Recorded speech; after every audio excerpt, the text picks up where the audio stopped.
हाँ जी, तो स्वागत है आप सभी का एक और नए एपिसोड में और बहुत ही दिनों के बाद आ रहा हूँ और इस बीच क्या हुआ है वो सब इस बार अच्छा है कि मुझे सिर्फ अपने मुंह से नहीं बताना, मैं आपको दिखा सकता हूँ। आप सबको मैंने बताया था कि मैं थिएटर करता हूँ, मैं एक्टिंग करता हूँ साथ में, तो इस बीच जिस तरीके की अपॉर्चुनिटी आई, बहुत रिजेक्शन मिले, हद से ज़्यादा रिजेक्शन मिले, बट बीच में कुछ चीज़ें बहुत अच्छी हुई। कुछ फेलियर्स इस तरीके के भी थे जिनको मैं सेलिब्रेट कर सकता हूँ, क्योंकि कई बार ऐसा होता है कि आप फेल कहाँ पे हो रहे हो वो बहुत इंपॉर्टेंट हो जाता है। कई जगहों पे बहुत अच्छे प्रोडक्शन हाउसेस में मैंने ऑडिशन दिए और वहाँ पे फेल हुआ, बट बीच में दो ऐसे काम किए जो कि इतने इम्पैक्टफुल आपको शायद ना लगे देखने के बाद, लेकिन वो जिस सेट पे मैं था, जिस टीम के साथ मैं कर रहा था, जिस प्रोडक्शन हाउस के साथ कर रहा था, उसकी बहुत वैल्यू थी। तो वो मैं आपके साथ शेयर करूंगा और आज के वीडियो में इंपॉर्टेंट ये होने वाला है कि इंडिया वर्सेस इंग्लैंड, जिसमें हम अब 2-1 से सिर्फ पीछे हैं, लास्ट वाला मैच, फोर्थ टेस्ट मैच, जिस तरीके से इंडिया ने खेला है, हम सभी इंडियन क्रिकेट फैंस हम इस चीज पे एटलीस्ट हम प्राउड फील कर सकते हैं। वो ड्रॉ विन से ज्यादा बेटर था, इस चीज को तो हमें मानना पड़ेगा। और जो लोग भी क्रिटिसाइज कर रहे थे इंडिया टीम को, बहुत क्रिटिसिज्म हुआ है। जब 0 पे हम 2 थे और जिस तरीके से इंग्लैंड ने 600 के ऊपर रन बना दिया था, 311 का हमें लीड दे रखा था, उस टाइम पे बहुत लोगों ने बहुत तरीके की बातें की, बुमराह के बारे में, गौतम गंभीर के बारे में, शुभमन गिल के बारे में, टीम इंडिया के बारे में बहुत सारी बातें हुई। तो उन सभी बातों के बारे में बात करेंगे और सेम टाइम पे एशिया कप में इंडिया वर्सेस पाकिस्तान होने जा रहा है, सौरव गांगुली ने आके ये कह दिया कि स्पोर्ट्स मस्ट गो ऑन, उसके बारे में बात करेंगे। और लास्ट, जो फिफ्थ टेस्ट मैच से पहले गौतम गंभीर और पिच क्यूरेटर के बीच में जो बवाल हुआ है, लेकिन उससे पहले प्रथा के अनुसार आप सभी को वीडियो को लाइक करना है, कमेंट करना है, शेयर करना है और चैनल को सब्सक्राइब जरूर करें और बेल नोटिफिकेशन को जरूर दबाएं ताकि सभी वीडियोस आप तक पहुंचे। तो चलिए इंट्रो के उस पार मिलते हैं। Welcome to the Free Guy Show. The beat drops heavy, the crowd says whoa. Sports in style, yeah we keeping it pro. No rush, you're here, let the good times glow. From fields to courts, we're stars. तो सबसे पहले तो बिना देर करते हुए आपको मैं video दिखा देता हूँ, जो इस बीच मैंने 2 काम किए, उसके वीडियो में आपको दिखा देता हूँ, स्निपेट्स दिखा देता हूँ।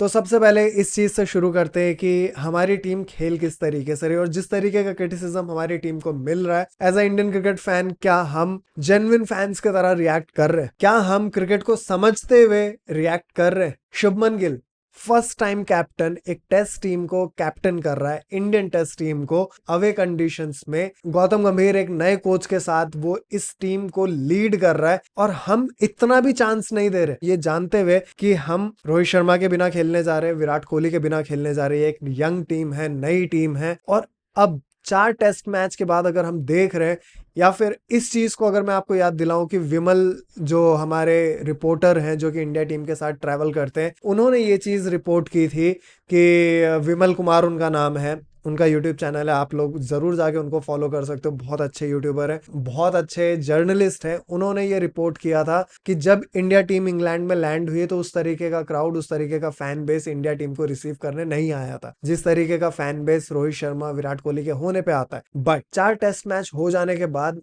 मुझे नहीं याद है कि कोई भी रोहित शर्मा या विराट कोहली की बात कर रहा है। और शायद मेरे जैसे फैंस जो कि रोहित शर्मा के डाई हार्ट फैंस है या विराट कोहली के डाई हार्ट फैन है, हमें शायद दिक्कत इस चीज से हो रही है कि हमारे हीरोज को कोई याद नहीं कर रहा। ये टीम जिस तरीके से खेल रही है, अगर क्लच मोमेंट्स को इन्होंने या फिर प्रेशर सिचुएशंस को अगर इन्होंने बेटर डील किया होता तो शायद हम 3-0 होते अभी इस टाइम पे। 4 टेस्ट मैच जो कि एक हारा हुआ टेस्ट मैच लग रहा था कि इंडिया यहां से इंग्लैंड के साथ कंपीट ही नहीं कर पाएगा और शायद 5th डे में एक बार फिर इंडिया इस मैच को गवा देगा। लेकिन इंडिया ने क्या कमाल का फाइट बैक किया। 3rd टेस्ट मैच में जहां पे इंडिया को सिर्फ 193 बनाना था, हम जिस तरीके से क्रम्बल हुए, जडेजा वहां पे एक बार फिर लोन सर्वाइवर था, वहां पे जडेजा ने अकेले फाइट की थी, सिराज बहुत ही अनलकी रहा, जिस तरीके से डिसमिस होके गया था। हमारी टीम ने कमाल का फाइट किया था, उस मैच को हम जीत सकते थे अगर सिराज उस तरीके से आउट नहीं होता, ये पॉसिबिलिटी थी। बहुत लोगों ने जडेजा को क्रिटिसाइज किया कि जडेजा ने स्लो क्यों खेला, बट शायद वो एक्सपर्ट्स भूल गए कि बेन स्टोक ने सारे फील्डर बाउंड्री पे लगा रखे थे, छक्के चौके इजिली जा नहीं रहे थे। तो जडेजा ने जिस तरीके से खेला वहां पे पिच के बीच में, जडेजा को जो बेस्ट पॉसिबल तरीका लगा उसने उस तरीके से खेला और लोन सर्वाइवर था वो। जिस तरीके से जडेजा ने इस सीरीज में खेला है, जडेजा के अगर स्टैट्स निकाल के देखे तो हमारे बहुत सारे लेजेंड और हीरोज से अच्छे स्टैट लेके जडेजा इस सीरीज में खेल रहा है। और मैं आप सबको रिमाइंड कराऊंगा कि जडेजा एक ऐसा प्लेयर है, पीआर वगैरह की अगर हम बात करें, फैन बेस की बात करें, तो जडेजा का उस तरीके का फैन बेस नहीं होगा। लेकिन अगर मैं जडेजा की क्वालिटीज या फिर जडेजा के परफॉर्मेंसेस की बात करूं, या फिर जडेजा ने इस इंडियन टीम को अपने पूरे क्रिकेटिंग करियर में क्या दिया है, तो अगर उसकी मैं बात करूं तो सबसे पहले धोनी की कैप्टनसी में धोनी का MVP Jadeja, batting bowling fielding. Virat Kohli की कैप्टनसी में इंडिया टीम का MVP Jadeja, batting bowling fielding. Rohit Sharma की कैप्टनसी में जडेजा, शुभमन गिल की कैप्टनसी में जडेजा। 4 कैप्टन्स आए, उनका एरा रहा, उनका जो क्रिकेटिंग जर्नी रहा वो एक लेजेंडरी जर्नी था। उसमें सेनापति सिर्फ एक, सर जडेजा। क्या कमाल का प्लेयर है, लेकिन स्टिल हम अभी वैल्यू नहीं करेंगे, और जडेजा जब रिटायर होके जाएगा तब हमें शायद समझ में आए कि जडेजा किस क्वालिटी का प्लेयर था। बट हम बहुत फॉर्चुनेट भी हैं कि जडेजा जैसे और प्लेयर्स हमारे पास है। वॉशिंगटन सुंदर बॉलिंग और बैटिंग से जडेजा की तरह खेल सकते, लेकिन फील्डिंग उतनी अच्छी नहीं है।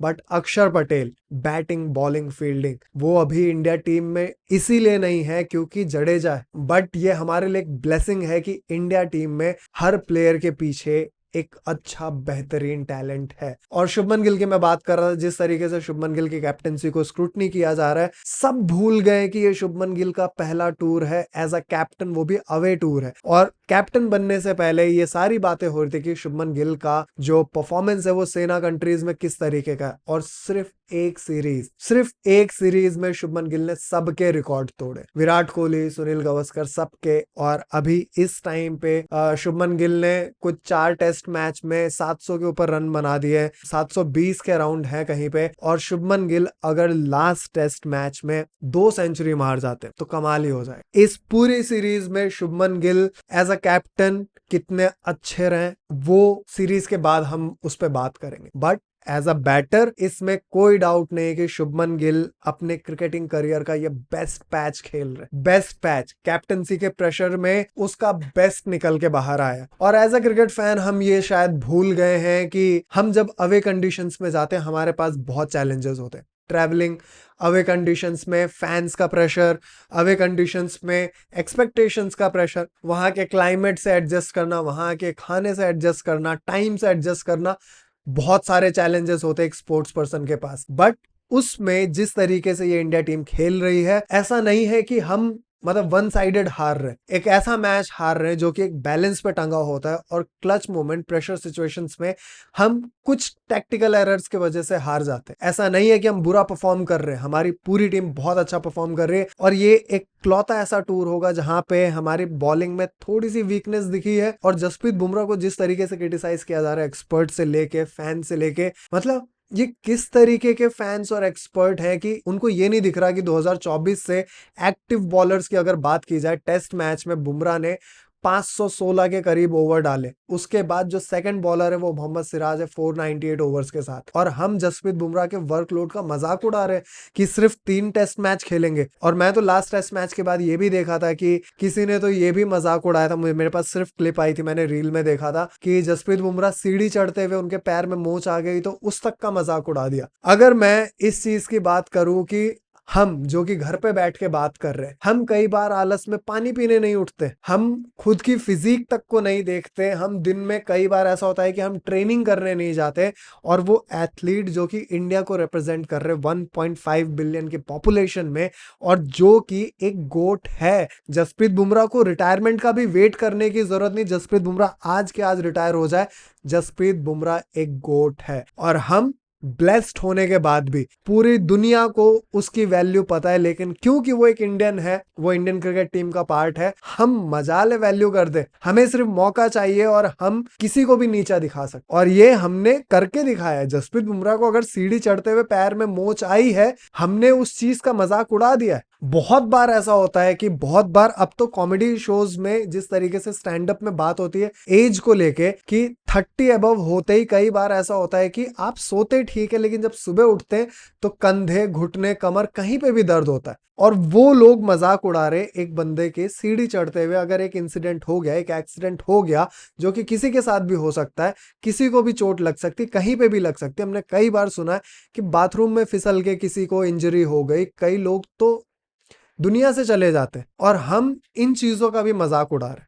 और वो भी एक ऐसे प्लेयर का जो कि इंडिया के लिए बेस्ट परफॉर्म करता है। इंडिया की पूरी टीम उसकी बैक पे इस तरीके से रिलाय करती है कि उसकी बैक तक टूटी है इंडिया टीम के लिए परफॉर्म करते हुए। लास्ट हम ऑस्ट्रेलिया वाला टूर भूल गए जहां पे जसप्रीत बुमराह ये कह रहा था कि अब जोर नहीं लग रहा, फिर भी उसने ओवर डाले, उसकी बैक टूटी है, हम भूल गए। बहुत छोटी मेमोरी है हमारी। और भूलने से याद आया कि छोटी मेमोरी तो हमारी बीसीसीआई हमारे बोर्ड की भी है। पहलगाम अटैक के बाद WCL वो जो चैंपियंस लीग है वहां पे इंडिया के retired player Shikhar Dhawan, Harbhajan Singh, retirement के बाद इन लोगों ने एक स्टैंड लिया कि हम पाकिस्तान से नहीं खेलेंगे क्योंकि अब उनका करियर ही खत्म है और अब शायद उन्हें बीसीसीआई से बहुत ज्यादा एक्सपेक्टेशन भी नहीं है और अब शायद वो मैनेज कर सकते हैं, उन पे किसी तरीके का प्रेशर नहीं है। तो उन्होंने डिनाई कर दिया मैच खेलने से, उन्होंने विड्रॉ कर लिया, तो वो मैच नहीं हुए, वो लोग सेम पूल में नहीं रहे। बट एशिया कप को लेके सौरव गांगुली ने आके ये स्टेटमेंट दिया है कि टेररिज्म एक्सेप्टेबल नहीं है लेकिन sports must go on. Same time पे मैं बहुत ज्यादा ये पॉलिटिकल लीडर से मैं बहुत ज्यादा सहमत नहीं होता और मैं बहुत ज्यादा इनकी बात भी नहीं करता, लेकिन ओवैसी भाई साहब ने, ओवैसी जो असाउद्दीन ओवैसी उनका नाम है, उन्होंने पार्लियामेंट में ये बहुत अच्छी बात बोली कि हम 80% पानी रोक रहे हैं, हम उनसे ट्रेड नहीं कर रहे, हम अपना एयर स्पेस उनके साथ शेयर नहीं कर रहे और हम हाँ बॉलीवुड में उनको काम करने से मना कर रहे हैं, उनके यूट्यूब चैनल्स बंद कर रहे हैं, हम सब कुछ कर रहे हैं, लेकिन स्पोर्ट्स मस्ट गो ऑन, वो भी एशिया कप में, सेम पूल में। और हमारे प्लेयर्स पे हम ये बिल्कुल नहीं डाल सकते कि हमारे जो एग्जिस्टिंग प्लेयर हैं जो कि बीसीसीआई के कॉन्ट्रैक्ट पे जिनका पूरा करियर टिका हुआ है वो विड्रॉ कर ले। वो नहीं कर सकते, वो नहीं कर सकते, वो चाह के भी नहीं कर सकते। But at the same time India Pakistan match का हाइप कौन क्रिएट करता है? हम, हमारे जैसे फैंस। और बहुत सारे यूट्यूब चैनल्स ने अब बॉयकॉट करने की बात की है। होपफुली वो अपने बात पे अड़े रहे। और coming from an army background, एक आर्मी फैमिली से बिलोंग करते हुए मेरा एक फर्म स्टैंड है।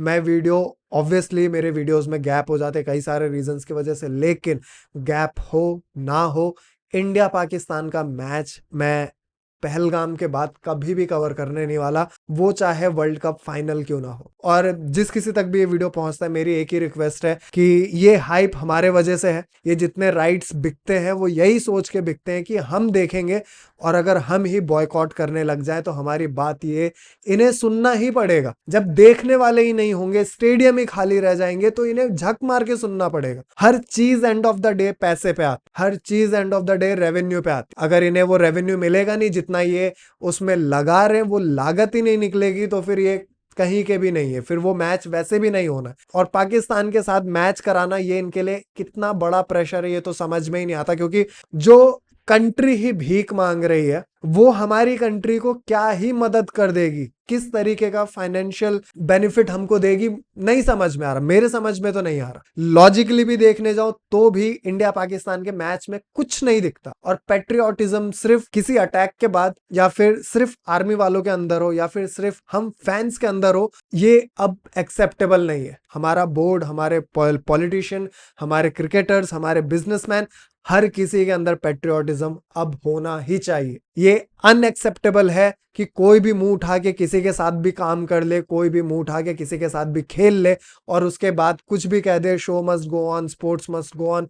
ये नहीं चलेगा, ये अनएक्सेप्टेबल। और वहीं दूसरी तरफ इंग्लैंड में जिस तरीके से गौतम गंभीर को, हमारे इंडियन क्रिकेट टीम के कोच को, जिस तरीके से पिच के क्यूरेटर ने आके बोला कि आप 2.5 मीटर या 2.5 फीट अवे आपको रहना पड़ेगा पिच से, वो कमाल का इंसिडेंट है। अब ये इतने सोर लूजर हैं या फिर इतने क्राई बेबी हैं, इनके कैप्टन से लेके, इनकी टीम से लेके, अब पिच क्यूरेटर से लेके, कि लास्ट टेस्ट मैच में बेन स्टोक आया, रविंद्र जडेजा 89 पे थे, बेन स्टोक हाथ मिलाने आता है और कहता है कि मैच को अब यहीं खत्म करते। और इस तरीके से ये बात कर रहे थे ये सारे के सारे, इनकी पूरी प्लेइंग 11, कि मतलब ये जैसे इंडिया टीम को ओन करते हैं कि अब इन्होंने बोल दिया कि हाथ मिला लो तो हाथ मिला लो। अभी तक इनके दिमाग में वो कॉलोनिज्म अभी तक बसा हुआ है कि ये शायद हमें ओन करते हैं और ये जो बोलेंगे हमें वो करना चाहिए। हमारे प्लेयर्स को आउट नहीं कर पाए, तुम्हारे बस का था, तुम्हें ये समझ में आ रहा था कि 100 बनाने के बाद ये मैच खत्म हो जाएगा, 100 बनाने के बाद आते हैं हाथ मिलाने के लिए, और एंड में हाथ मिला के भी नहीं गए। और अगर इनको ये लग रहा है कि लास्ट के 11 रन, लास्ट के 15 रन वॉशिंगटन सुंदर के वो हैरी ब्रुक पे बना दिए और इस 100 की कोई वैल्यू नहीं है, तो वो 89 रन तो बेन स्टोक, जोफ्रा आर्चर, जो इनका स्पिनर था उसका तो नाम ही याद नहीं मुझे, और ब्रैंडन कार्स, इन लोगों के ऊपर बनाए ना, उसकी वैल्यू करता। एक हार्ड फॉट 89 तो बनाया था इनकी नजर में, इनकी नजर की अगर मैं बात करूं। और जो बंदा 1.5 मिनट 90 सेकेंड लेट आया था पिच पे, जैक क्रॉली, वो कह रहा है कि is this what you want, is this the way how you want to score 100 on Harry Brooks bowling. ये बंदा स्पोर्ट्समैनशिप की बात कर रहा है, ये स्पिरिट ऑफ द गेम की बात कर रहा है, शर्म आनी चाहिए। और टू बी ऑनेस्ट ये बहुत ही अच्छा नाम था। बेसबॉल की धज्जियां डेफिनेटली, इंडिया भले ही 2-1 से भी पीछे हो, बट बेसबॉल की अगर कोई धज्जियां उड़ाता है तो वो सिर्फ और सिर्फ इंडिया है। ये बेसबॉल की जगह ये बैक बॉल पे उतरे थे, और जिस तरीके से इन्होंने अपने आप को ह्यूमिलेट किया है, जलील किया है, इनके खुद के रिटायर्ड क्रिकेटर्स भी इनको इस बार बचा नहीं पाए। इनके सपोर्ट में वो कुछ नहीं बोल पाए क्योंकि बोलने को कुछ है ही नहीं। उन सब ने ये चीज एक्सेप्ट की कि उस 100 की वैल्यू थी। They both deserved a well fought century. कमाल है कि भीख भी इस तरीके से मांगते कि ऐसा लगता है कि इनका हक है वो भीख लेना। और अब बात करते हैं इस सीरीज के स्टार परफॉर्मर शुभमन गिल ने, जो इस सीरीज में किया वो अनडिनाइबली एक कमाल का परफॉर्मेंस है इस सीरीज में। लेकिन सर जडेजा, जिस तरीके से बॉलिंग में एफर्ट है, जिस तरीके से फील्डिंग में एफर्ट है, और जिस तरीके से बैटिंग की है, back to back half centuries, और ये सेंचुरी जिस तरीके से तलवार निकली है, जब जब इंडिया को अगर किसी ने बचाया है डूबते हुए या फिर एम्बैरेसमेंट से, क्योंकि थर्ड टेस्ट मैच अगर रविंद्र जडेजा नहीं टिकता तो हम बहुत ही एम्बैरेसिंग तरीके से वो टेस्ट मैच हारते। बट जब जब इंडिया को जरूरत पड़ी है वहां पे रविंद्र जडेजा ने जिस तरीके से परफॉर्म करके दिया है, कमाल, ब्रिलियंट। और अब जब बात आ रही है फिफ्थ टेस्ट मैच में, जहां पे जसप्रीत बुमराह अवेलेबल होंगे नहीं होंगे, ये सारे सवाल उठ रहे, वहां पे जडेजा, वॉशिंगटन सुंदर के बारे में भी अगर बात करें, बहुत लोगों ने क्रिटिसाइज किया था गौतम गंभीर की चॉइस बोल के, वॉशिंगटन सुंदर के टैलेंट को बहुत ही अंडर वैल्यू किया था। लेकिन वॉशिंगटन सुंदर ने जिस तरीके से परफॉर्म किया, टैक्टिकल एरर हुआ है, शुभमन गिल बहुत ही लेट बॉलिंग में लेके आए, लेकिन उसके बावजूद 4 विकेट ले रहे, बैटिंग में सेंचुरी मार रहा है, वो कमाल का एफर्ट रहा है वॉशिंगटन सुंदर का भी। तो चलिए आज के वीडियो के लिए इतना ही। अब मैं थोड़ा सा फ्री हुआ हूं तो आप कंटिन्यूटी पे ध्यान देंगे और कल प्लेइंग 11 पे बात करते हैं। तो चलिए, वीडियो आपको अच्छा लगा हो तो वीडियो को लाइक करें, कमेंट करें और चैनल को सब्सक्राइब जरूर करें। अब हम मिलेंगे नेक्स्ट वीडियो में, तब तक के लिए bye, take care, peace out.